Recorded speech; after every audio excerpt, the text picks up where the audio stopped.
तो let's see कि इसमें जो है पहले क्या आता है द कार्डियोवास्कुलर सिस्टम। तो as such you can say कि it includes the heart, blood and vessels. तीन चीज़ें इसमें आती है। ओके, कौन कौन सी? Heart, blood and blood vessels.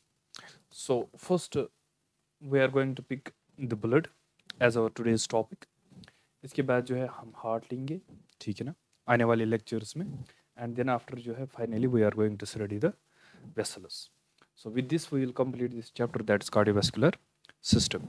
So let's focus on this topic, that is the blood. हाँ,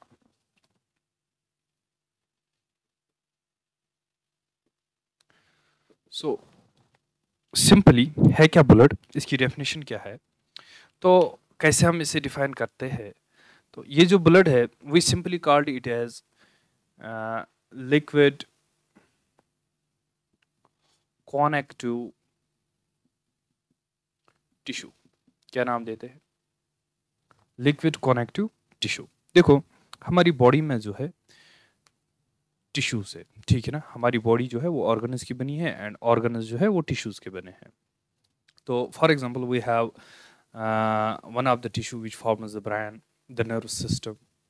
Likewise, we have a tissue which forms the blood, the muscles, the bones. Likewise, we do have the tissue that forms other organs of the body. ठीक है ना? So likewise, we do have this tissue that's called connective tissue. And ये जो connective tissue है in relation with the blood, जब आप देखते हो तो we called this blood as liquid connective tissue. क्यों? क्योंकि ये जो connective tissue है like other tissues, it includes cells and extra cellular matrix. ठीक है ना, कौन कौन सी चीज़ें इसमें आती है? एक तो सेल्स, दूसरा एक्स्ट्रा सेलुलर मैट्रिक्स, वैसे ही जैसे बाकी टिश्यूज में आते हैं।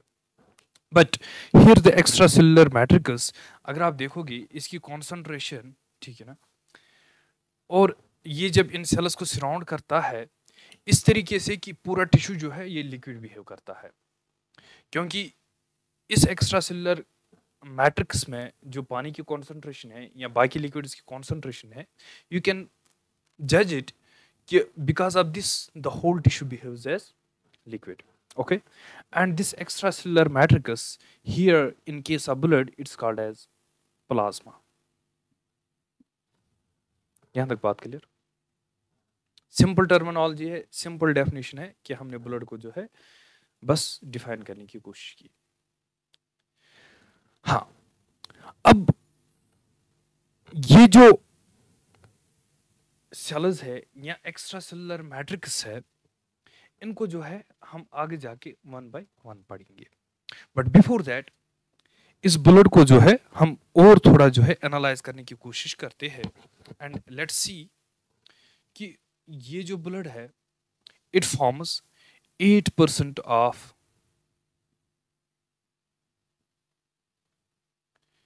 8% ऑफ बॉडी वेट। किसका ये 8% बनाता है? बॉडी का। ठीक है ना, मतलब कोई इंसान अगर आप ले लो उसका जो वजन होगा उसका जो है 8% आप निकाल लीजिए, you will get the weight of blood. Likewise अगर आप देखोगे it forms nearly 20% of extra cellular fluid. देखो ये बात याद रखना है कि मल्टीसेलुलर ऑर्गेनिजम्स में ये ब्लड होता क्यों है, what stands the fun of this, इसका क्या काम है, ठीक है ना, अभी हम देखेंगे। But in relation with this, जब ये 20% इस एक्स्ट्रा सेलुलर फ्लूइड को बनाता है, इस इन रिलेशन विद दिस एक इंपॉर्टेंट बात ये है कि चूंकि इनके सब मल्टी सेलुलर ऑर्गेनिजम्स हर एक सेल जो है वो मूव कर नहीं सकती है, दिस इज द रीजन इस सेल के पास जो है वो सारी चीजें पूछाई जाए जो इसे जरूरत है, फॉर एग्जाम्पल फूड, या फॉर एग्जाम्पल हार्मोन्स, या फॉर एग्जाम्पल वाइटामिन्स, ठीक है ना। जरूरी है कि आप ये चीजें जो है इसके पास पहुंचा दो। एंड ये जो पहुंचाने का जरिया है that is through extra cellular fluid. अब जो एक्स्ट्रा सेलुलर फ्लूइड हमारी वेसल्स के अंदर है, okay, we called that as blood along with the cells। ये बात याद रखना है, ठीक है ना। हाँ, along with the cells वो क्या कॉन्स्टिट्यूट करवाता है, blood. Otherwise extra cellular fluid जो है आपके बाकी सेल्स के इर्द गिर्द भी होता है। बात क्लियर, ठीक है ना। और अगर आप पूरी बॉडी का एक्स्ट्रा ये फ्लूइड देखोगे, पूरी बॉडी का फ्लूइड देखोगे, जितना भी एक्स्ट्रा सेलुलर फ्लूइड चाहे इन सेल्स के बाहर है चाहे बॉडी सेल्स के बाहर है, ठीक है ना, उसका जो है 20% कौन बना लेता है, दैट इज द ब्लड। यहां तक बात क्लियर, ठीक। हाँ, तो लाइकवाइज दिस ब्लड, जब हम इसकी स्टडी करते हैं, इसके कंपोनेंट्स को पढ़ते हैं, ठीक है ना, दैट इज कि इसमें कौन सी सेल्स है, इसके एक्स्ट्रा सेलुलर मैट्रिक्स में कौन सी चीजें हैं, या इसके प्लाज्मा में कौन सी चीजें हैं।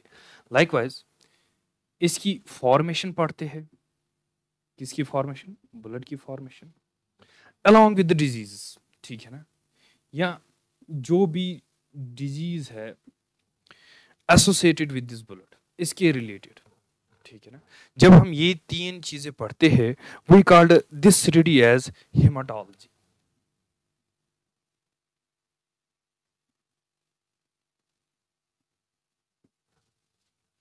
यहां तक चीजें होप क्लियर हुई होंगी, ओके। सो लाइकवाइज अब जो पर्सन जो है हेमाटोलॉजी पढ़ रहा है या इस ब्रांच में जो है स्पेशलाइज्ड है, हम उस पर्सन को क्या नाम देते हैं, haematologist, okay. And the study of, हम कह सकते हैं blood, we called it as haematology. यहां तक बात है क्लियर। सो मूव करते हैं। अभी जो है मैंने आप लोगों को एक बात कही थी कि ये जो एक्स्ट्रा सेलुलर मैट्रिक्स है, क्यों है ये मल्टी सेलुलर ऑर्गेनिजम्स में, ओके।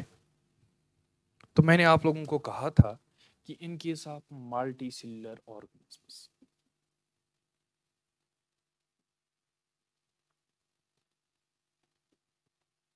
ठीक है ना, मल्टी सेलुलर ऑर्गेनिजम्स, हर एक सेल जो है, हर एक सेल जो है वो मूव कर नहीं पाती है, मत कर पाती है मूव, ठीक है ना।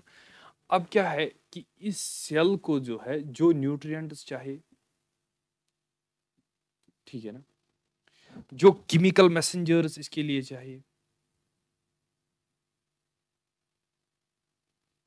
ठीक है ना, लाइकवाइज लाइकवाइज जो गैसेस चाहिए, ठीक है ना, जरूरी है कि आप वो चीजें जो है इस सेल तक पहुंचा दो, ठीक है ना। एट द रूट,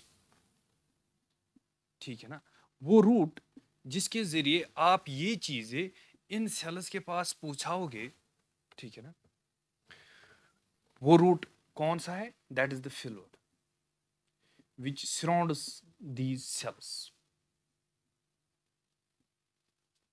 जो इन सेल्स को क्या करता है, सराउंड, ठीक है ना, इसी के जरिए तो पूछेगा, ठीक है ना, ऑफ कोर्स।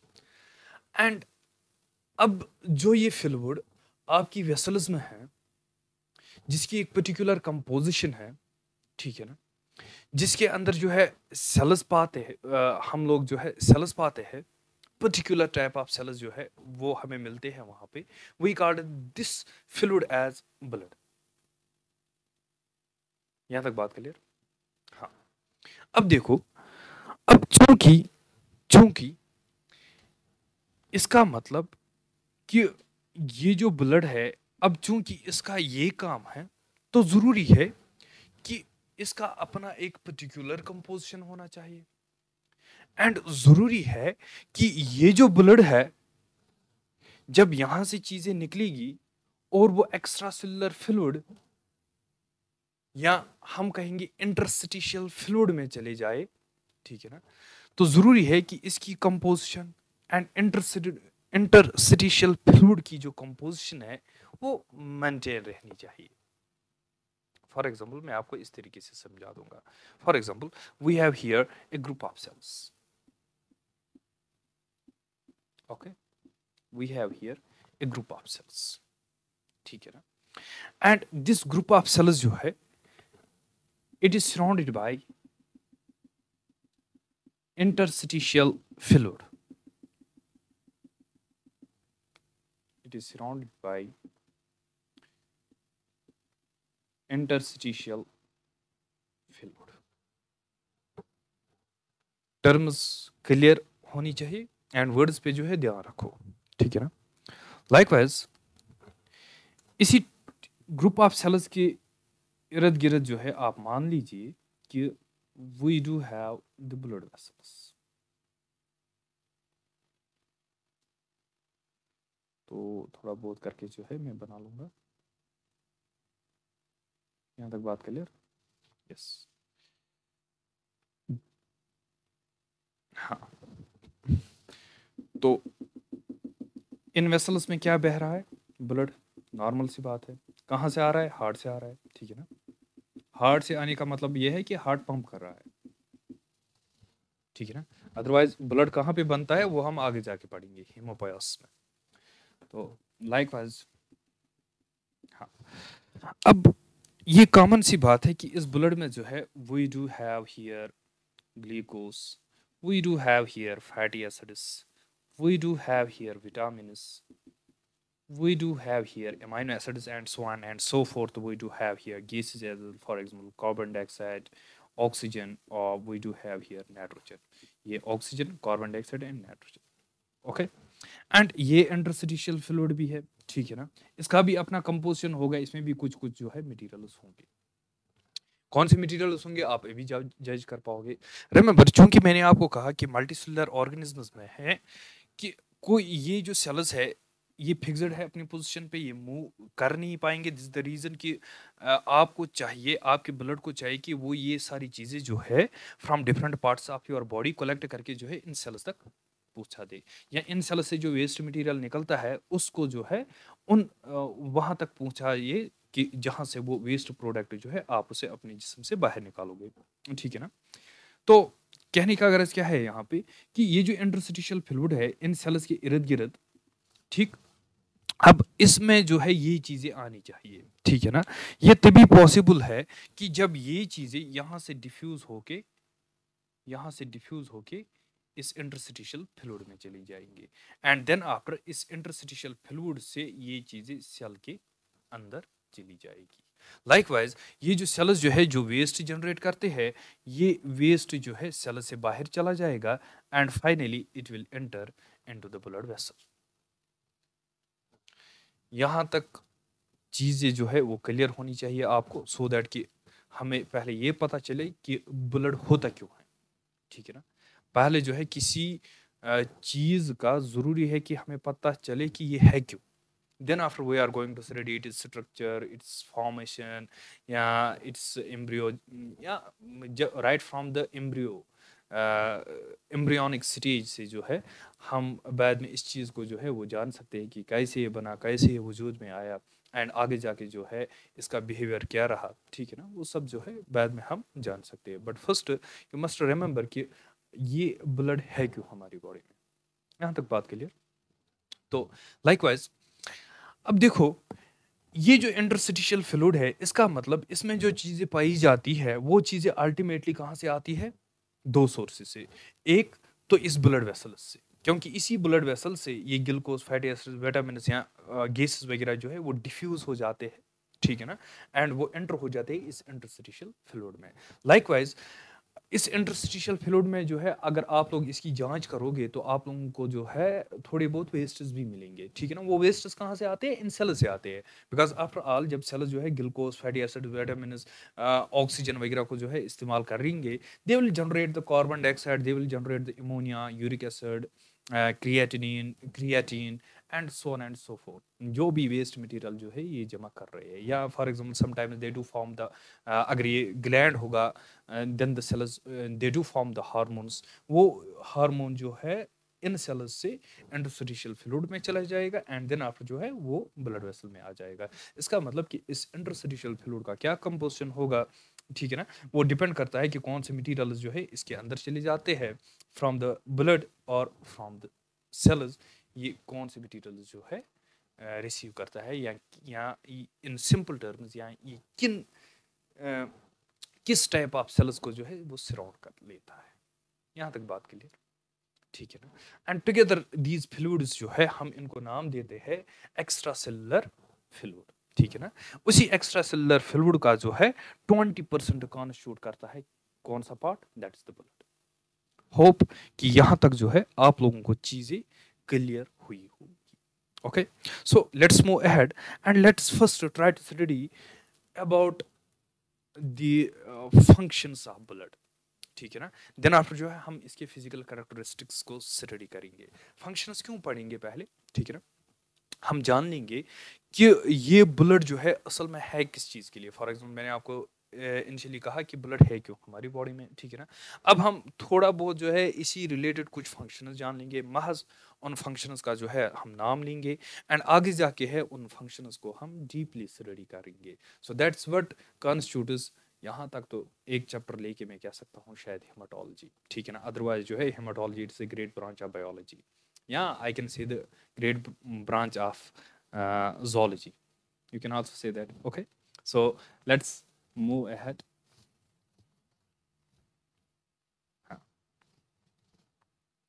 So नोट करेंगे, ठीक है ना, साथ साथ functions of blood,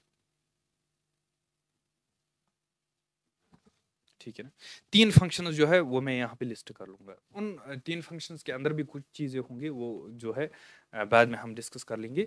first function जो यहाँ पे मैं लिस्ट करना चाहूँगा दैट इज द ट्रांसपोर्टेशन, ठीक है ना। दूसरी फंक्शन जो है that is the protection, and तीसरी फंक्शन जो मैं लिस्ट करना चाहूंगा दैट इज द रेगुलेशन, ठीक है ना। तो तीन फंक्शंस जो है वो मैंने यहाँ पे लिस्ट किए। One is the transportation and second one the protection and third one the regulation. So let's try to focus on these things, ठीक है ना। मैं जो है आपको खुली सी पेज दे रहा हूँ ताकि आप लोगों को जो है बोर्ड अच्छे से दिखाई दे, ठीक। सो आप लोग जो है साथ साथ नोट भी करते जाओ। तो ट्रांसपोर्टेशन, सो सिंपल टर्मिनोलॉजी में क्या ट्रांसपोर्ट करता है ब्लड, न्यूट्रिएंट्स। कोई कह सकता है कि न्यूट्रिएंट्स कहाँ से आते हैं, कहाँ से आते हैं न्यूट्रिएंट्स, ठीक है ना। डाइजेस्टिव सिस्टम से। जो डाइजेस्टिव सिस्टम जो है डाइजेस्ट फूड को डाइजेस्ट करके एब्जॉर्ब कर लेता है, वो अल्टीमेटली जो है ये ब्लड में डाल देता है, ठीक है ना। सो न्यूट्रिएंट्स, तो इसमें जो है ग्लूकोज वगैरह, fatty acids, amino acids, vitamin, minerals वगैरह जो है वो आ जाते हैं हमारे, ठीक। न्यूट्रिएंट्स को हम डीपली स्टडी करेंगे when we will go through the chapter that is the digestive system, ठीक है ना। वहाँ पे जो है we will study the nutrients, क्या है ये, कौन सी चीज़ें हैं, क्या है इनका वैल्यू और क्या है इनकी इंपॉर्टेंस, वो जो है हम वहाँ पे स्टडी करेंगे। यहाँ पे जो है ब्लड पे ज़्यादातर हम जो है ध्यान रखेंगे। लाइकवाइज इट जो helps in the transport of oxygen, carbon dioxide and we have another gas here that's the nitrogen. Oxygen थोड़ा बहुत आप लोगों को पता होगा ही, थोड़ा बहुत क्या शायद किसी को ज़्यादा भी पता हो सकता है। कार्बन डाइऑक्साइड तो नॉर्मल सी बात है, ठीक है ना।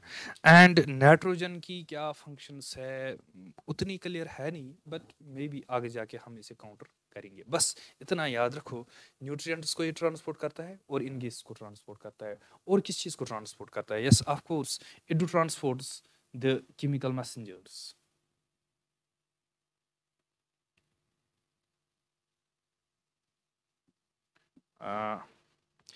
सिंपल, अगर ज़्यादा लंबा जाता है तो आई कैन से द हार्मोन्स, वही तो हुई है ना केमिकल मैसेंजर्स। और भी कुछ चीज़ों को ट्रांसपोर्ट करता है, फॉर एग्जांपल वेस्ट मटेरियल्स को, ठीक है ना, वेस्ट को भी ट्रांसपोर्ट करता है। तो बाकी चीज़ें भी हो सकती है, बट लेट्स से कि ये जो है चीज़ों को ट्रांसपोर्ट करता है, ठीक है ना। कुछ चीज़ें जो है मैंने हाईलाइट की यहाँ पे, ठीक है ना। फॉर एग्जांपल आगे जाके जो है जैसे कि मैंने आपको कहा न्यूट्रिएंट्स स्टडी करना ही है, ठीक है ना। So we do have to study how it transports the oxygen, carbon dioxide, also the nitrogen, ठीक है ना, प्रोबेबली इसी चैप्टर में कार्डियोवास्कुलर सिस्टम में जब हम हीमोग्लोबिन पढ़ेंगे। It do transports the hormones, ये भी जाके जो है आगे जाके जब हम कंपोनेंट्स पढ़ेंगे इसके, तो there will be some proteins जिनके बारे में मैं ये लिस्ट करूंगा कि these proteins they do help in the transport of hormones, for example steroid hormones. So likewise the protection, for example इसके सेल्स जो है, इसके सेल्स कॉन्स्टिट्यूट करवाते हैं इम्यून सिस्टम का एक पार्ट, ठीक है ना। और भी कुछ चीजें इन्वॉल्व है, ठीक है ना, बट इस बुलेट की जो है सेल्स भी इन्वॉल्व है। कौन सी सेल्स है आगे जाके पता चलेगा। फॉर एग्जांपल शॉर्ट में कह सकता हूँ WBC, ठीक है ना। एंड ये जो इम्यून सिस्टम है it provides immunity against disease, या हम कह सकते हैं it provides resistance against disease, ठीक है ना। इस सिस्टम को जो है हम इसी चैप्टर में जो है आगे जाके पढ़ेंगे। सो मैंने कहा था ना कि हम फंक्शंस यहाँ पे लिस्ट करेंगे, एंड उन फंक्शंस का जो है हम महज यहाँ पे नाम लेंगे ताकि हम आगे जाके बुलेट को इसी फॉर्मेट में समझ पाएंगे। सो likewise likewise it do helps in the regulation. For example इसमें बहुत सारे प्रोटीन्स होते हैं जो मेंटेन करते हैं नॉर्मल पीएच, ठीक है ना। फॉर एग्जांपल इसका एक कंपोनेंट है for example water, it do helps in the distribution of the heat, ठीक है ना। सो हम कह सकते हैं कि इसकी वजह से जो है शायद बॉडी का टेम्परेचर जो है वो रेगुलेट हो जाता है। तो लाइकवाइज हम कह सकते हैं कि ओवरऑल होम्योस्टेसिस जो है ये मेंटेन किए देता है by maintaining the normal pH, by maintaining the temperature, and by transporting the various substances, ठीक है ना। सो ओवरऑल जो रेगुलेशन है ये सब कुछ जो है करवाता है, whether it's transportation or protection, whether it is the maintenance of normal pH or the normal temperature of your body, ठीक है ना। इन सारे फंक्शंस को जो है हम होम्योस्टेसिस नाम देते हैं, एंड दिस बुलेट जो है ये हम कह सकते हैं कि it contributes towards the overall homeostasis of the body. यहाँ तक बात क्लियर, ठीक है ना। So these were the functions of the blood. तो अब next let's try to study the physical characteristics of the blood. हाँ, क्या हम अब स्टडी करेंगे physical characteristics of the bullet.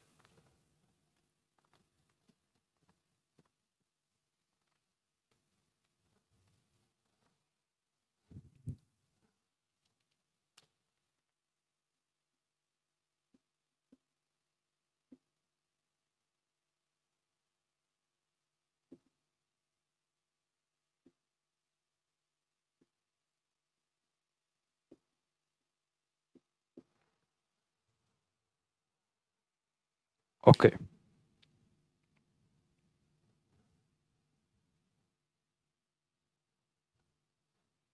So physical characteristics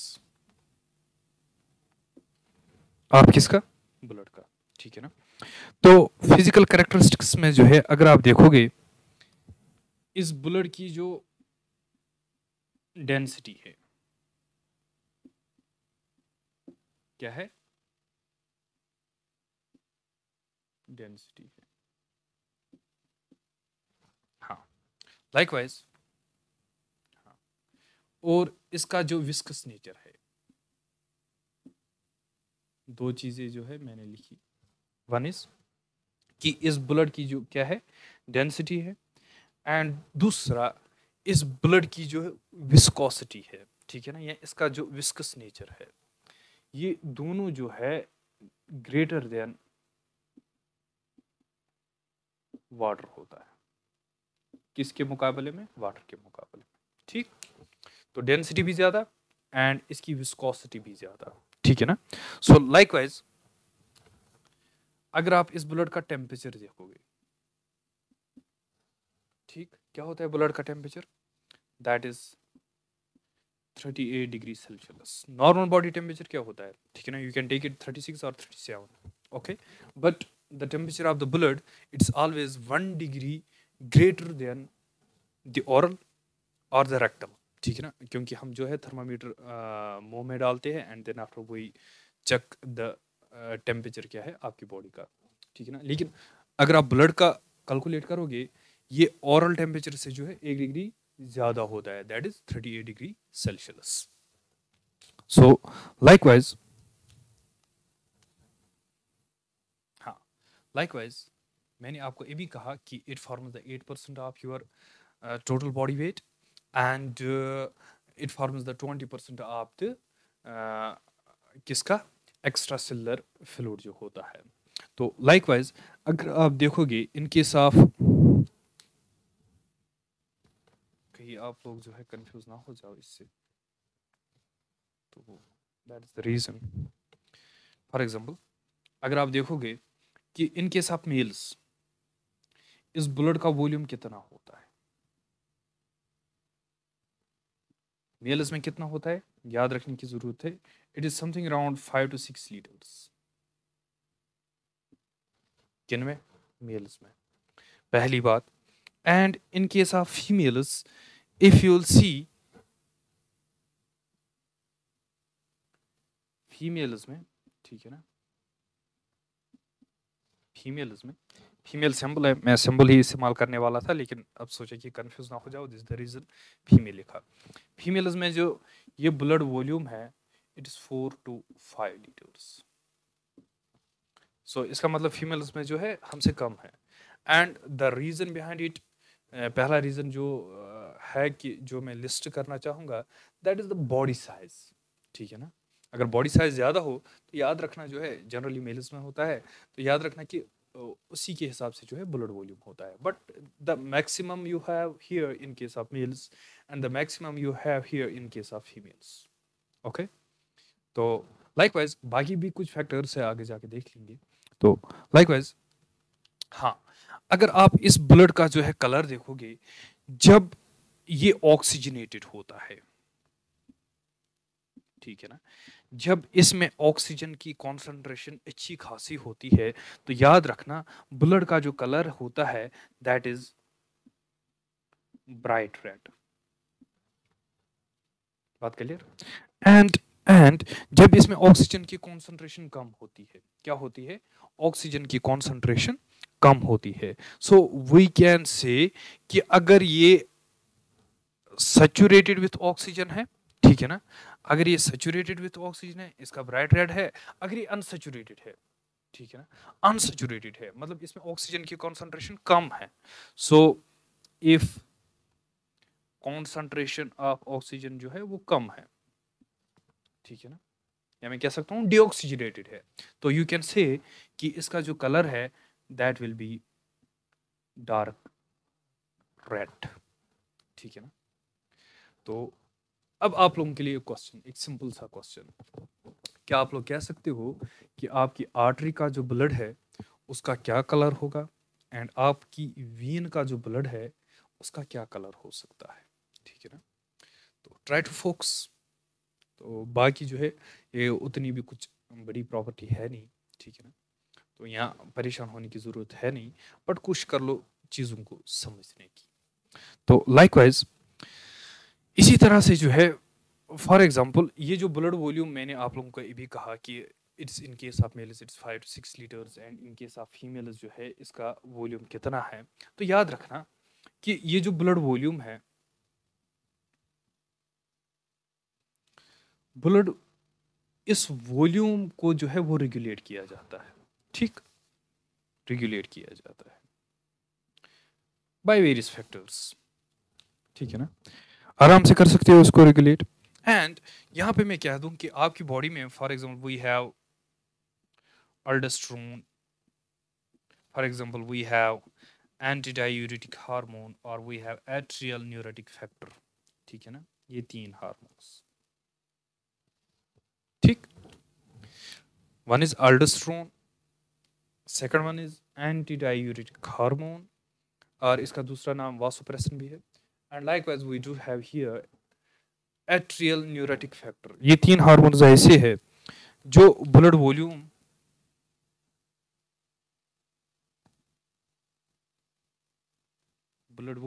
and blood का ऑस्मोटिक प्रेशर,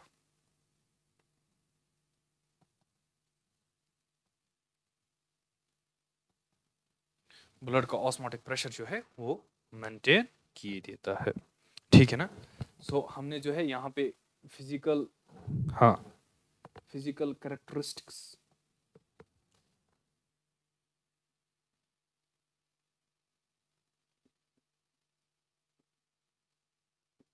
हाँ, सो हमने यहाँ पे जो है फिजिकल कैरेक्टरिस्टिक्स ऑफ ब्लड जो है वो उठाया एंड इसमें जो है आप लोगों ने देखा कि ब्लड की डेंसिटी एंड ब्लड की विस्कोसिटी को जो है हमने छेड़ा। ठीक है ना, और हमने देखा कि it's greater than water. Likewise हमने जो है बात की टेम्परेचर के बारे में, तो हमने पाया कि इसका टेम्परेचर जो है 1 डिग्री सेल्सियस ज़्यादा होता है फ्रॉम रेस्ट, मैं कह सकता हूँ औरल या रेक्टल टेम्परेचर से। लाइकवाइज मेल्स में जो है हमने ये वैल्यू पाया एंड फीमेल्स में जो है हमने ये वैल्यू पाया एंड इस वॉल्यूम को जो है वो रेगुलेट किया जाता है by various hormones which we have here. और भी कुछ है, आगे जाकर स्टडी करेंगे। एंड लाइकवाइज हमने जो है कलर के बारे में भी थोड़ा बहुत जान लिया कि ये ब्लड कैसा दिख सकता है अगर ऑक्सीजन की कॉन्सेंट्रेशन अच्छी हो सकती है, या कैसा और दिख सकता है अगर ऑक्सीजन की कॉन्सेंट्रेशन जो है वो कम हो सकती है। ठीक है ना। So with this probably I think हमने जो है पहला टॉपिक जो है यहाँ तक कंप्लीट किया and tomorrow we are going to study the components of blood, one of the important topics in the blood. Okay, इस यूनिट में जो है सबसे इम्पोर्टेंट टॉपिक वो एंड हीमोपायोसिस है। लाइकवाइज ब्लड, हालांकि ब्लड क्लॉटिंग भी है। ठीक है ना, one of the important, but कुछ चीज़ों पे जो है थोड़ा ज़्यादा ही फोकस करना है। दिस द रीज़न हम जो है उस टॉपिक को एट टुमारो जो है वो स्टडी कर लेंगे। होप कि आप लोगों को जो है यहाँ तक समझ में आया होगा। We do have here another board at the back of this board, that's black board. अगर आप कहो हम वो भी इस्तेमाल कर सकते हैं। अगर आपको यहाँ पे कंफर्टेबल लग रहा है, ये दिख रहा है अच्छे से, खासकर स्पेलिंग दिख रही है, ठीक है ना, जो मैं लिख रहा हूँ वो दिख रहा है, तो then it's not a big deal. तो we can continue on this board. और अगर आप सजेस्ट करते हो, अगर आपको बेहतर लगता है, we do have here another board, ठीक है ना, that is the black board. उसके लिए जो है चाक वगैरह हम इस्तेमाल करते हैं, तो मैं उस पर भी लेक्चर देता हूँ, इस पर भी लेक्चर देता हूँ। अगर आप चाहते हो उस पर, तो डू कमेंट। ओके, सो बाकी और भी कुछ कहना चाहते हो या क्वेश्चन पूछना या क्वेश्चंस पूछना चाहते हो, यू कैन कमेंट या you can direct message me. Okay, so signing off, bye.